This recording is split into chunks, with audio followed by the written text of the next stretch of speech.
Kerajaan memutuskan untuk melaksanakan Perintah Kawalan Pergerakan mulai 18 Mac 2020 hingga 31 Mac 2020 di seluruh negara. Perintah kawalan ini dibuat di bawah Akta Pencegahan dan Pengawalan Penyakit Berjangkit 1988 dan Akta Polis 1967. Kementerian Pelajaran Malaysia telah mengarahkan pelajar melakukan pengajian secara dalam talian, tetapi tidak semua pelajar mampu untuk mengikuti pengajian dengan lancar.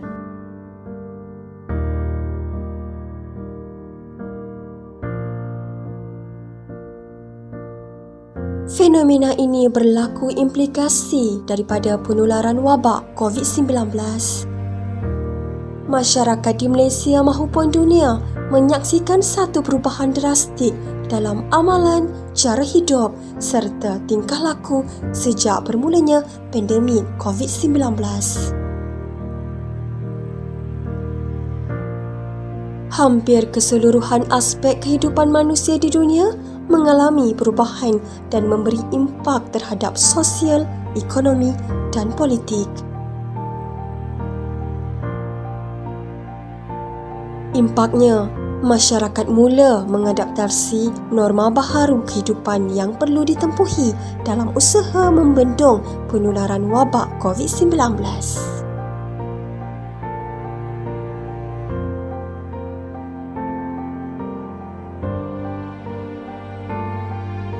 Kementerian Pelajaran Malaysia telah mengarahkan pelajar melakukan pengajian secara dalam talian, tetapi tidak semua pelajar mampu untuk mengikuti pengajian dengan lancar.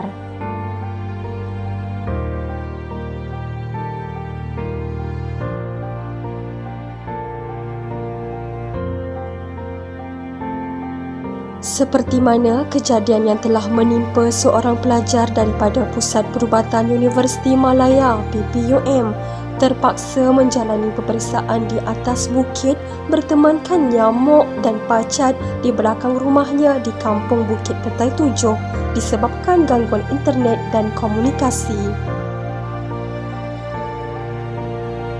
Selain perlu memanjat dengan keadaan tanah yang becek, Nurlida Khalida Muhammad Azmi yang berusia 20 tahun juga terpaksa menjawab peperiksaan dalam suasana yang tidak selesa kerana gangguan nyamuk dan kadangkala terdapat ular yang menyusur keluar berdekatan dewan peperiksaannya. After COVID ni kan sektor pendidikan kita telah ubah semua cara pembelajaran kita daripada face to face ke online class. So that bagi penerimaan pembelajaran secara online ni dia ada pendapat masing-masing, dia ikut individu masing-masing. So ada setengah student dia okey untuk online class sebab dia tak ada masalah macam capaian internet kan. Tapi ada setengah student dia tak okey sebab ada masalah capaian internet. So dia ikut individu masing-masing lah. So based on tengok juga tempat penempatan diorang, especially untuk student yang kawasan pedalaman kan, so macam susah sikit dia dapat capaian internet. So susahlah untuk dia belajar online. Halangan saya sebelum ni, saya tak ada capaian internet yang okey untuk online class. Maksudnya dekat rumah saya pun tak ada line, dekat kawasan terdekat pun tak ada. So susah untuk saya belajar, and that bila saya ada kelas, saya akan drive ke bandar untuk dapat capaian internet. Macam tu. And then masa saya exam hari tu pun saya exam dekat atas bukit belakang rumah saya sebab tak ada capaian internet. Every time kalau ada terputus line kan, so kat situ lah dia macam bila terkeluar meet tu, and then kita masuk balik kita dah tertinggal. So tu dah satu kan. Lepas tu kita kalau online ni macam kurang sikit fokus kan sebab gangguan persekitaran. And then tertekan juga sebab lagi susah bagi student yang ada sesi praktikal, so that kita tak boleh tengok face to face, practice face to face, so macam susah sikit. So itulah stress sikit kat situ. So saya akan make sure line saya okay. data pun cukup untuk online sehari-hari itu. And saya akan study dulu apa yang untuk topik esok. So lecturer akan bagi notes, so saya akan study dulu untuk make sure lebih faham. And kalau tak bagi pun saya akan buat research Google dulu kan. So kalau untuk praktikal saya akan tengok dulu video-video dekat YouTube. And kena banyak revision lah untuk kena lebih struggle sikit kalau online ni. Okay, kesimpulan saya selagi mana mampu kita berusaha untuk belajar, selagi tu kita kena berusaha. Itu sebab untuk masa depan kita. Sekarang ni kita tak nampak lagi kan. So nanti masa depan kita tu penting. So usaha selagi mampu. Tak ada halangan untuk kita nak berusaha. So tak ada halangan untuk kita berjaya. Hanya berusaha je lah kan. So berusahalah dengan selagi mampu. Untuk student-student yang sekarang ni kan susah yang kita nak belajar apa semua sebab online. Tapi cubalah kita untuk ubah diri kita supaya lebih berdisiplin untuk belajar online kelas ni. Okey, beberapa bulan ini semenjak tahun lepas, dah hampir setahun pandemik berlaku di negara kita. Jadi saya sebagai ibu bapa lah memang berhadap dengan macam-macam masalah.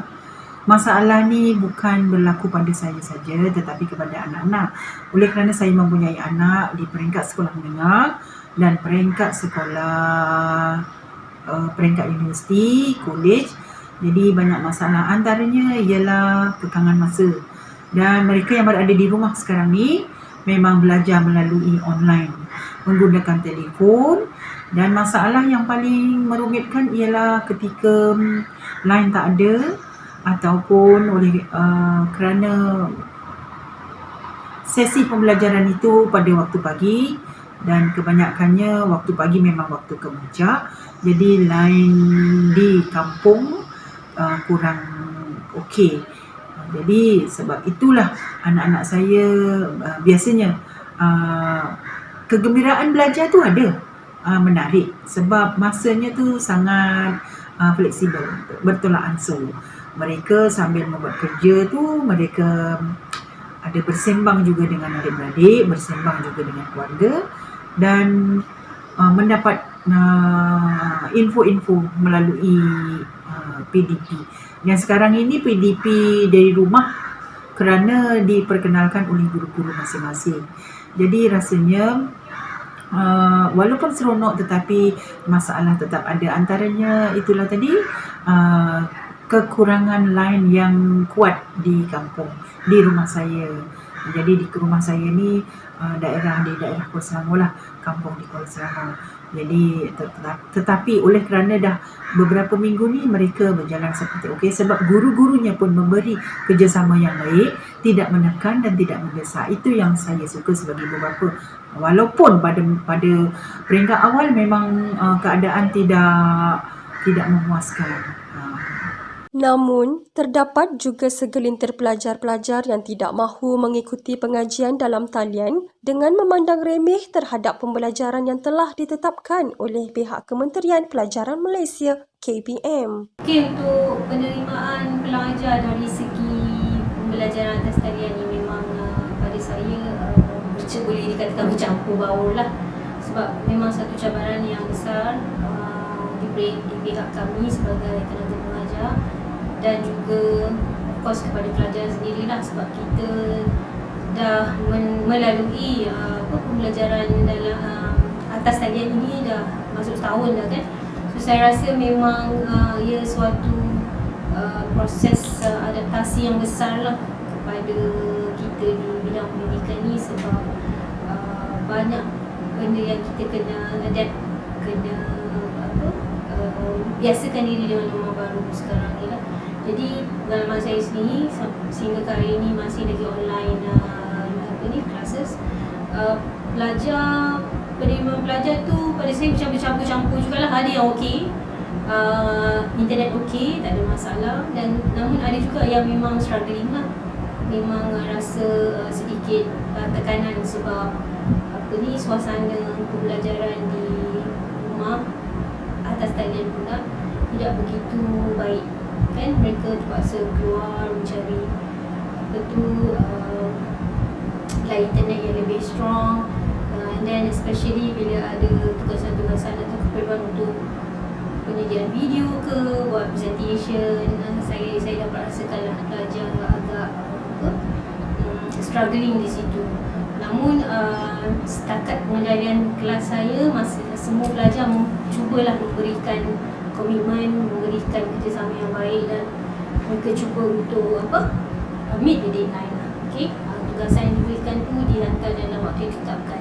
Dan on that part saya bersyukurlah pelajar-pelajar memberikan komitmen dan jika mereka ada cabaran kesusahan, mereka selalunya akan get back to me dan maklumkan tidak dapat orang kata menyediakan tugasan dalam masa yang ditetapkan. So sebagai pensyarah, saya pun kena fleksibel jugalah, kan memberikan sedikit ruang untuk mereka, ruang masa untuk mereka menyiapkan tugasan.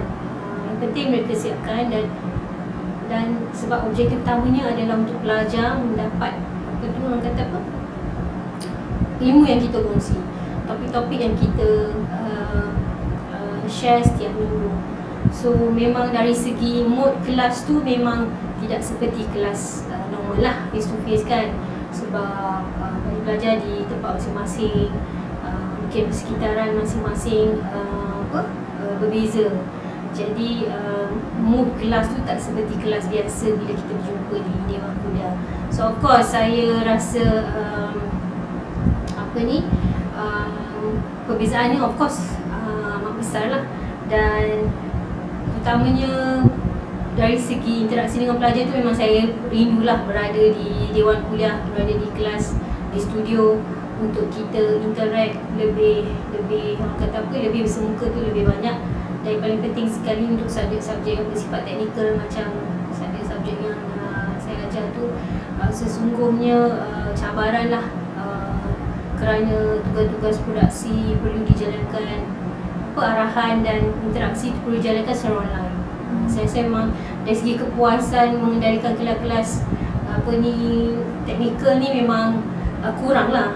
So tapi kita terpaksa lah orang kata lalui juga, try to adapt to the new normal of learning process. Dan saya agak tu cabaran yang pengalaman yang memang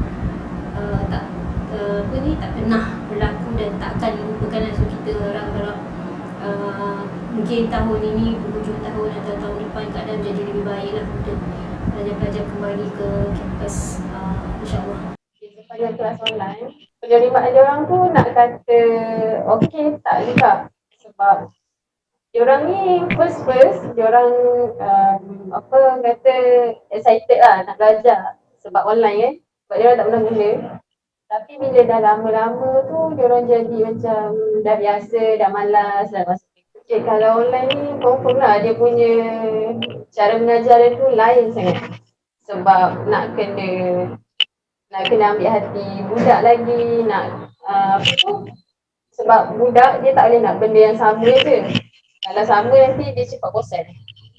So bendanya berbeza sangatlah dengan yang kita boleh face to face. Biasa saya akan buat video penerangan, tak pun kena buat ni lah, kena buat kelas online, kena buat online.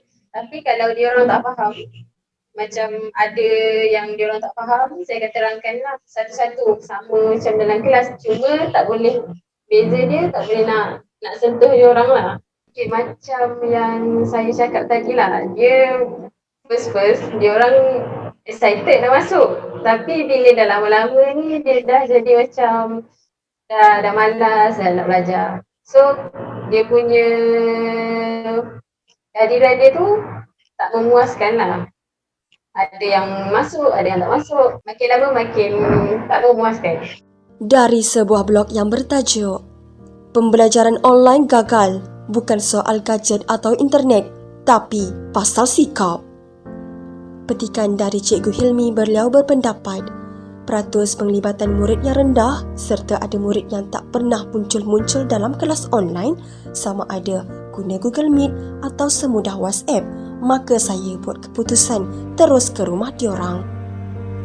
Isunya bukan pasal gadget dan internet sangat, tapi dua perkara yang patut kita bagi perhatian selepas ini, iaitu sikap murid dan ilmu keibubapaan. Okey, dari segi attitude pelajar ni memang mencabar lah.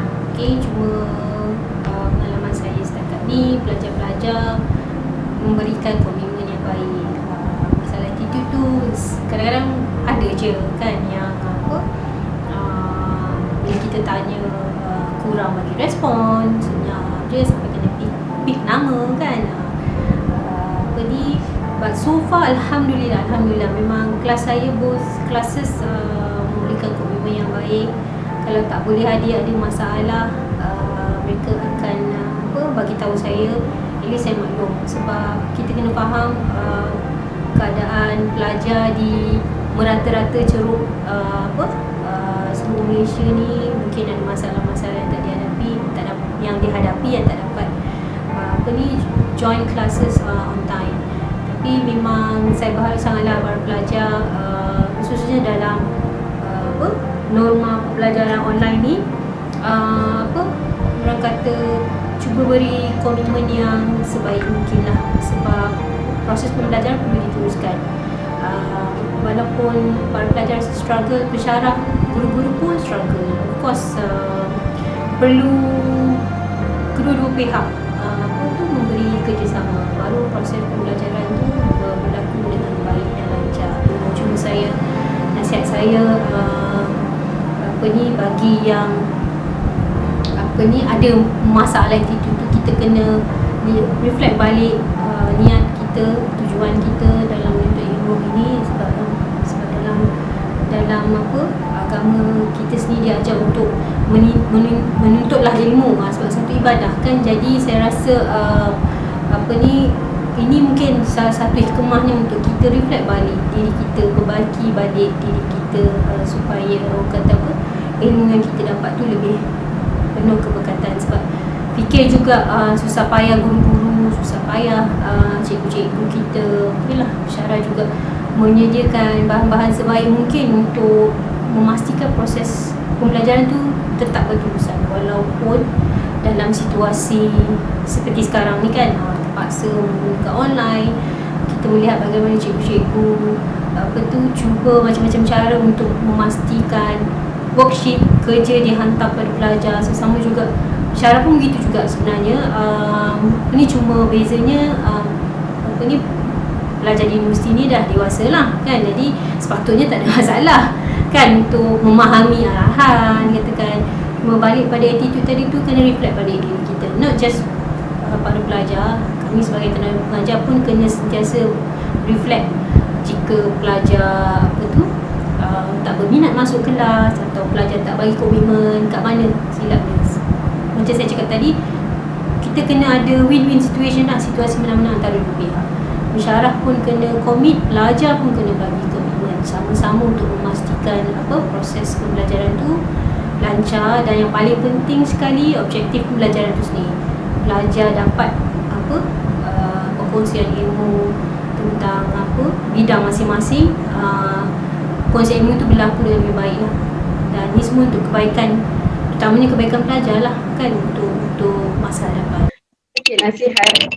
Sebab kalau nak ilmu yang berkat, hormatlah cikgu. Orang kata pandai macam mana sekalipun, kalau tak diadab, tak jadi juga. So kunci untuk kejayaan tu, first kali dia orang kena hormatlah dia orang cikgu.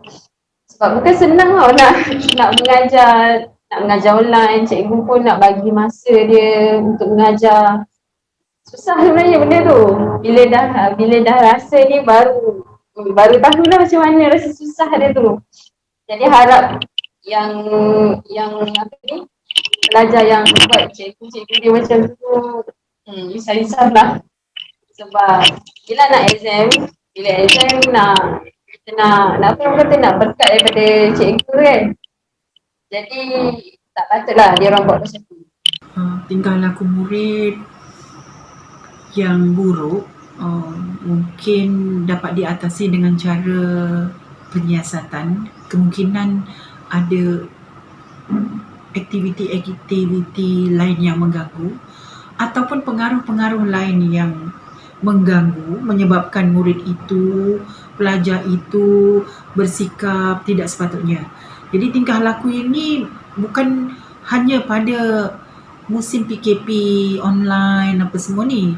Mungkin sejak dah lama dan tidak diambil peduli, kemungkinan dari pihak keluarga, dari pihak rakan-rakan sebaya yang mengasingkan, dan seterusnya kemungkinan dia murung dan rasa gagal, merasa rendah diri dan sikap dia mudah terpengaruh dengan kawan-kawan yang senasib dengan mereka.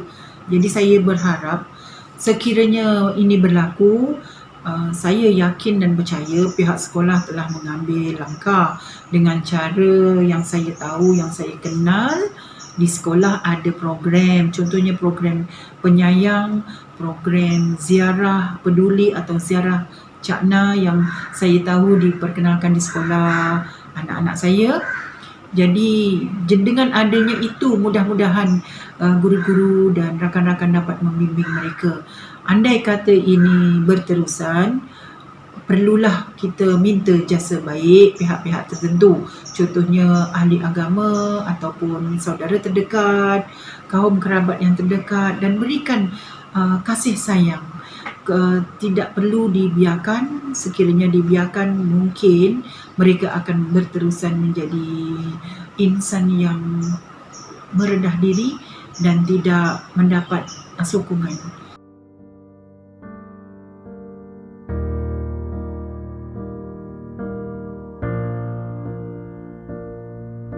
Pengajaran dan pembelajaran atas talian bukannya sesuatu yang baru di negara ini. Namun, melaksanakan secara sepenuh masa dengan pelbagai kekangan ketika PKP bukannya sesuatu yang mudah.